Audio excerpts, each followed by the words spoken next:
Hello and welcome back to Talking Africa. This is the weekly edition of Africa Wrap dedicated to in-depth interviews and analysis. We aim to speak to key decision makers and thought leaders, the people who really know the emerging continent. Well, one such man is undoubtedly Muhammadu Buhari, the man who, subject to debate over security and other issues, will contest next month's Nigerian general election, the challenger to President Goodluck Jonathan. I was invited to meet him in Nigeria to discuss his policies and his chances of taking his all-progressive Congress party to power for the first time since civilian rule was restored in 1999. This is your third or fourth bid for the presidency in Nigeria, and all of them have ended in failure. Why are you running again? Yeah, well, the rest, they failed, as you said, and we ended up in the Supreme Court of Nigeria. So the cases are now public documents. One can go and get them. We have attempted, and we are going to attempt again for the fourth time, if my party give me the ticket. Right, but the question is, why are you doing it again? Yes, because I have been approached by my supporters. At some stage, after the third attempt, I think I will not attempt again. But my supporters said they want me to attempt again, and I agreed, because once I remain in partisan politics, then I have to do what the majority of my supporters want me to do. What do you think the attraction for you is? Just to measure the true support I have from the public if the election is credible. Do you believe that the elections will be credible? I'm trying to get that. We are trying to mobilize our supporters that they make sure the election is credible by speaking to INEC, by making sure those our agents are up to the task, by getting communication so that they can get from polling unit, they can get to to other polling units and so on, passing out information as the result comes out to collection areas and so on. What do you think is the big hot button issue in Nigeria today that needs to be urgently addressed?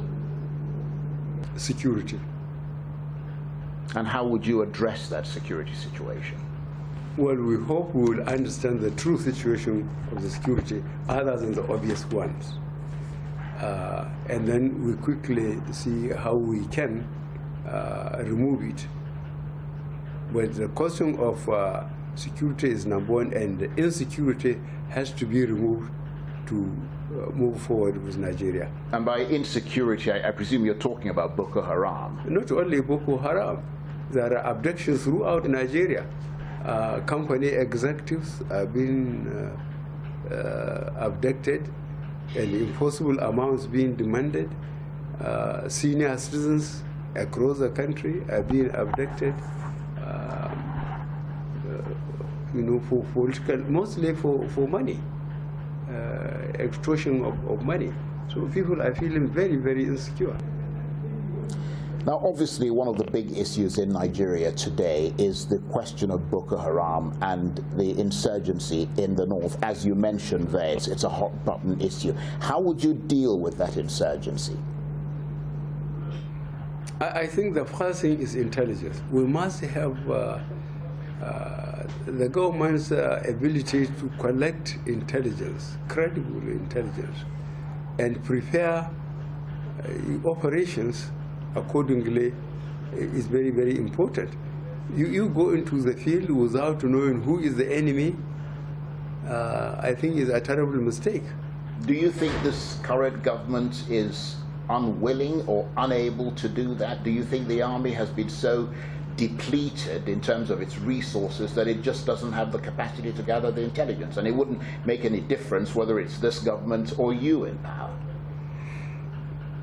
I think the government's failure to motivate the military to effectively deal with the insurgents is extremely disappointing, because Nigeria is so resourceful, both human and material, that Nigeria can really secure itself. But this failure, I am afraid, cannot be explained. It cannot be explained other than incompetence of the government. It's sheer incompetence of the government. Now, the Nigerian military and the government say they're doing their best to protect the citizens in the northeast. Do you think their best is good enough? Certainly their best is not good enough, because the insecurity is getting overwhelming. Do you not agree, though, that in matters like this insurgency, it takes a lot of time and lots of effort to achieve a durable peace? Well, it's unfortunate Nigerian Boko Haram has been allowed to develop into the type of insurgency in other countries we mentioned now, because those who are following the development of Boko Haram, started from the incompetence of policing that area, and that's what has stated, the policing of the area. And policing means real intelligence.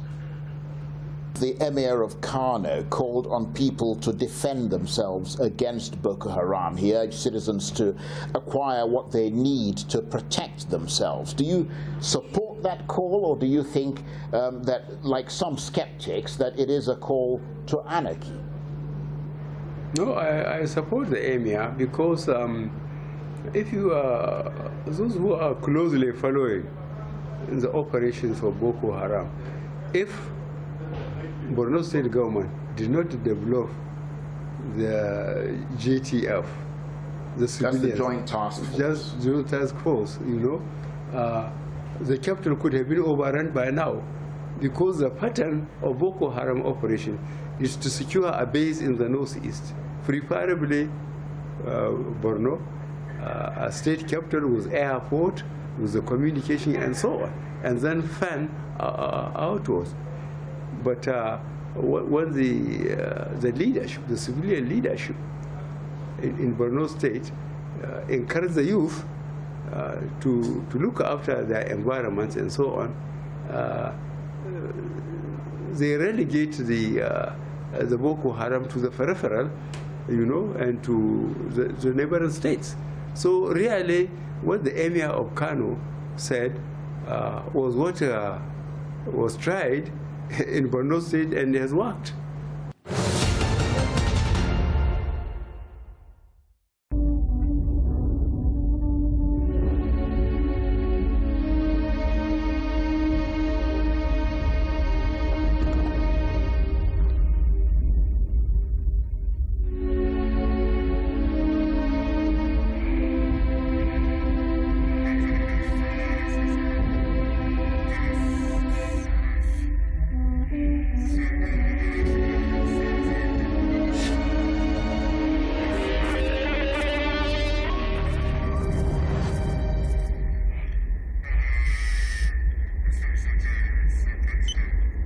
Wherever and whatever your banking needs, Guarantee Trust Bank will be there, now and into the future.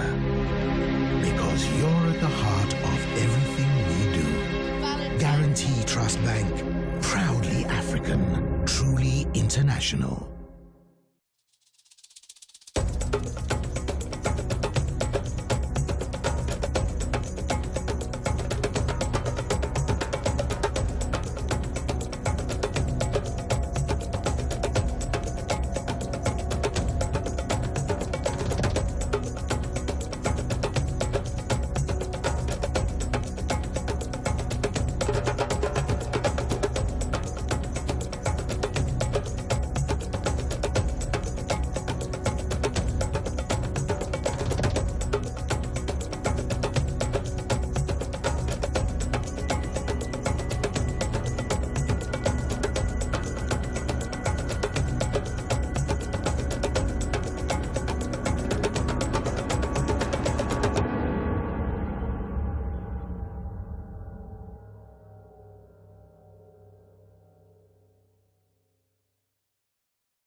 What do you think motivates Boko Haram? Is it religious fanaticism or a protest and government neglect? No, it's the politicians that look for unemployed youth, give them weapons and drugs, and send them after their political enemies. And then subsequently they got out of hand. This is how the Boko Haram developed. Now, you were quoted as saying that an attack on Boko Haram was an attack on the entire northern region of Nigeria. For many of your critics, that was the clearest indication that you were sympathetic to the insurgents. And as a matter of fact, that same brush has apparently also tarred the leadership of your party, the APC, because people perceive them to be in cahoots with the insurgents. Do you regret making that statement, or do you still stand by it? Yes, well, I didn't make such a statement. What was the statement I made that was misinterpreted was when the military operated in Baga and Bama in the northeast, and I told them that if soldiers, if the civilians in a certain area killed a policeman or a soldier, the military or the police should display restraint. They will try and find out the leadership of the individuals, not to go and raise down a whole part of a town, killing everything that moves and burning the houses. That was what I said, and I still stand by that. The military must show restraint. Try and look at what happened at the initial stage of Boko Haram. When the police couldn't handle it, according to our internal security internal operation of Nigeria, they handed it over to the army. The army in charge then, you know, they went and got Yusuf, who was the leader of Boko Haram, and they handed him over to the police according to law. But he died in police custody. He was killed in police custody. His in-law was killed. Their houses were razed down. While everybody knew the right thing was to interrogate him, prosecute him, and punish him. That would have doused, you know, the tension, and the insurgency wouldn't have been blown up. But to be to kill leadership, even if it were of insurgents, you know, make the insurgents more encouraged, you know, to commit even more atrocities. Yeah, but you yourself don't exactly have a reputation for being someone who operates within democratic mores. I mean, your experience of governance in Nigeria was from the position of a military dictatorship. You led a military dictatorship in 1983, and you actually went into prison, pulled people out who had already been tried in court and sentenced to prison terms for carrying drugs, and ordered them to be shot.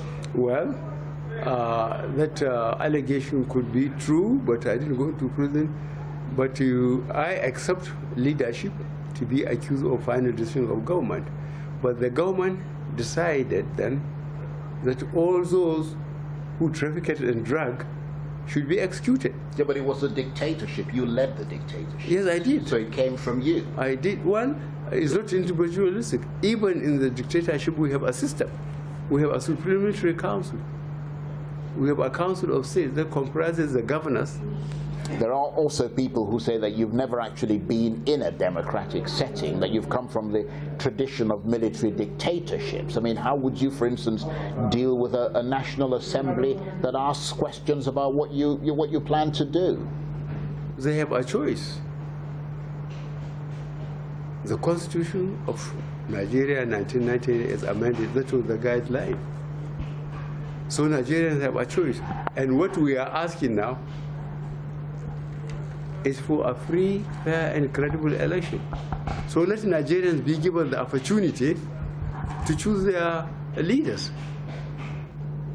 There have been a number of incidents involving the opposition and what appear to be elements from the security services, including the attempt to stop the Speaker of the House, who's a member of your party, from entering the National Assembly, and a recent raid on the APC's offices in Lagos. Do you think these are overt attempts to muzzle the opposition as we approach the elections, and do you attribute those raids on the ruling People's Democratic Party, or to the ruling People's Democratic Party? Well, once the security agencies act outside the constitutional, their constitutional law, then they must have been ordered by the executive. But certainly, it's unconstitutional for the National Assembly to be physically attacked, as we all saw. So, those who are supposed to protect and guard the Constitution are violating it now. So we are already in a state of anarchy. How much does that concern you going into the elections? Well, this has to be drummed into Nigerian heads that this government is already acting unconstitutional. And the safest thing for them is to vote it out. Do you expect that this election is going to be free and fair? Yes, I do. That's why I'm spending so much time on it. If it is not free and fair, then we shall see. What happens if it's not, if your people, because what I'm trying to look at is what appears to be a custom. I mean, every single time that you've run and you have lost, you've accused the other party of rigging the elections and of the elections not being free and fair. And in fact, the last time, if I recall, there was almost an uprising in the north of Nigeria as a result of the fact that you said the elections, that you'd been rigged out. That clearly was a major security threat to this country, given the fragility of the situation right now. What would you say to your supporters about abiding the same rule of law that you talk about, sticking to the rule of law and not going out in riots and so on, and to follow the constitutional means of going to a court of law to determine whether you lost or not? If I don't believe in the rule of law, would I, for 3 successive times, lasting several years, go to court and ending up in the Supreme Court in each case, having do the field work, collect our data, and confront the court with it? Don't forget, in 2007, the Supreme Court was split into 2, the justices.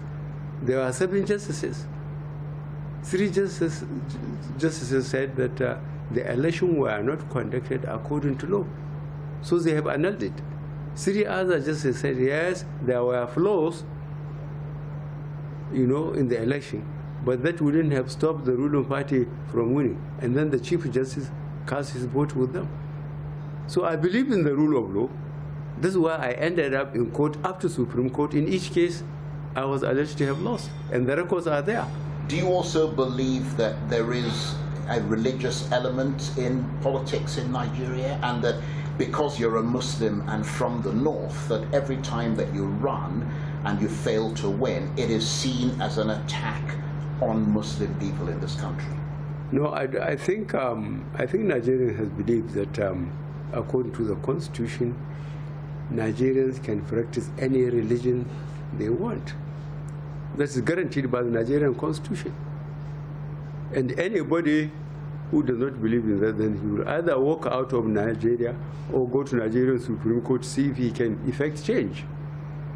But, as is a very big but,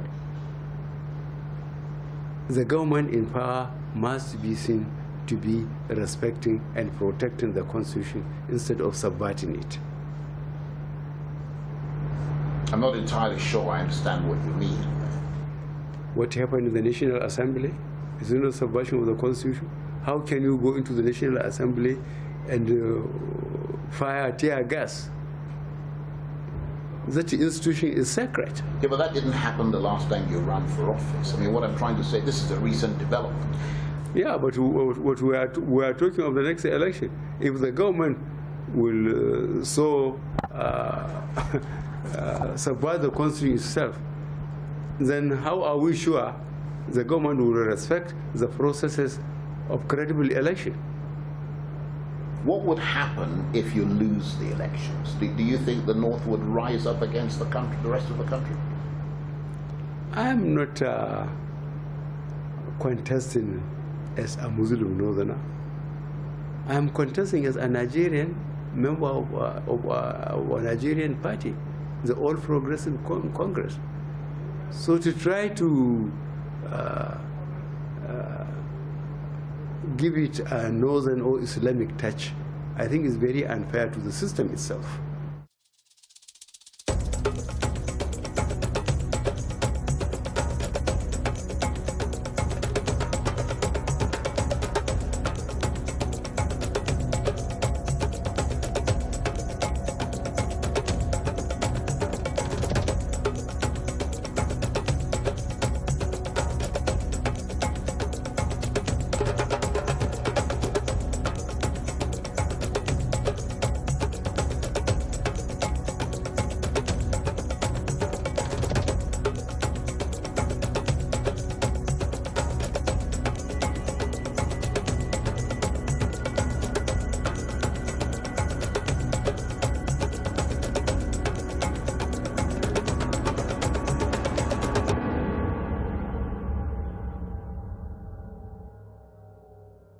There's been what appears to be a vigorous attempt by the Central Bank of Nigeria and Finance Ministry officials to reassure the public over the dramatic fall in oil prices and its potential knock-on effect on the Nigerian economy. Many Nigerians believe that some sort of economic crisis is looming on the back of the oil price slump and the subsequent fall in the value of the naira. Now, if you were president, how would you react to that crisis and what appears to be austere times ahead?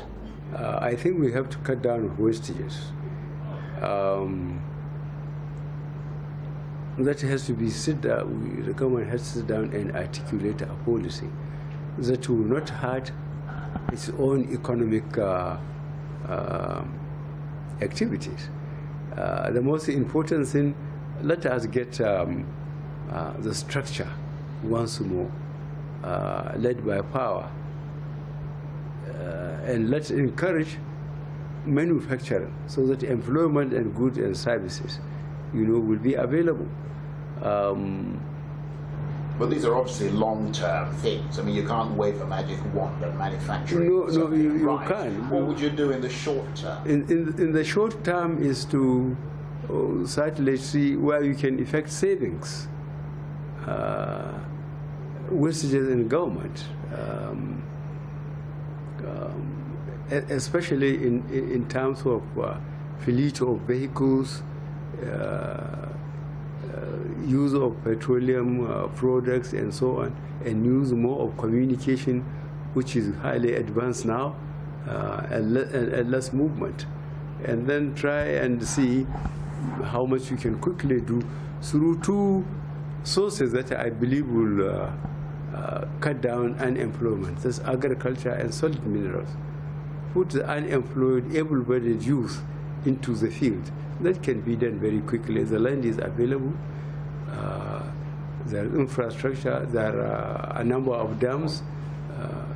And the irrigation system is waiting to be developed, and putting people into the fields throughout there instead of seasonal farming and so on. But are you suggesting that agriculture isn't being dealt with? Because, I mean, this government has been commended not just in Nigeria but internationally for what it's done with agriculture, and the fact that it's received awards, in fact, huge commendation. I mean, are you saying that that is too little, not enough, or they're not doing anything at all? No, we can't say they are not doing anything at all, but much more can be done. Much more can be done in agriculture and solid minerals. The other major issue in Nigeria is, of course, corruption. How would you deal with corruption? It's getting worse because people that are corrupt, they are considered that they have made it, whether they invest in or outside the country, and how they flout their riches in the middle of pauperized people. But is that something that's happening with this current government, or is that something that has come from the past? It's not good enough. Much more can be done to stop corruption. Much more can be done. So what would you do? What to do? We'll tell the public, especially the institutions that handle national resources, that our tolerance for corruption is zero, absolutely zero. Let's talk a little bit about your person, your personality, and the perceptions of the sort of person that you are. I mean, people say that you're out of touch with a modern age. I mean, you're over 70 years old. There's some, particularly young people, think that you're too old and that you don't understand the age of computers. Christians say that you're a hardline fundamentalist. What would your response be to those perceptions of you? If my party gives me the ticket, then people, based on their own assessment and understanding of me as a candidate, they should vote or reject me. That is the beauty of this system. Yeah, but what I'm saying is that what would your response be? I mean, you can't just say that. People want to hear from you to know whether or not they should decide to vote for you or not, assuming you win the ticket of the APC. I mean, what would your response be to people who, for instance, say that you're out of touch with the modern world, that you're too old, and therefore you're not really familiar with the way that the computer age has actually evolved in the 21st century? Well, what have they done with their computer age? The present head of state, president, how old is he? Well, he's in his 50s. You're in your 70s. Yes. Then how is the government doing? How has this government been doing? It's not a question of ICT qualification that makes a good leadership. I have experienced all these developments. We try and find out how is this country earned under the leadership of the ruling party and the state of the infrastructure. There is no way our industries can break even when there is no power. There is no way our industries can employ people and produce goods if parts of the country are in the hands of terrorists. So this country has woefully, this government has woefully failed. The ruling party, PDP, has woefully failed this country. There's been talk of infighting within the APC, your party, and people say that this could possibly lead to an even bigger problem for the rest of Nigeria, because if you're all fighting each other, I mean, your party could quite easily implode. What's your reaction to that? I think they have to give the system a chance. The system provides that if you don't provide a consensus, you can have primaries which are conducted throughout the country so that people can go and elect those that will stand to be elected at various levels, whether House of Assembly, Representative, Senate, governorship, or the presidency. So the system has taken that into account. So it's up to the people that feel strongly about the system to organize themselves and present their case through their delegates, through their candidates. I think the system is very good. Finally, General Buhari, what is your message to the Nigerian people? I have nothing new to tell the Nigerian people other than the things they know and they are experiencing. The insecurity, the lack of jobs, and the corruption in this country. And people can reflect and find out that there are credible feature article readers that said, unless Nigerians kill corruption, corruption will kill Nigeria. General Buhari, thank you very much indeed for talking to Arise News.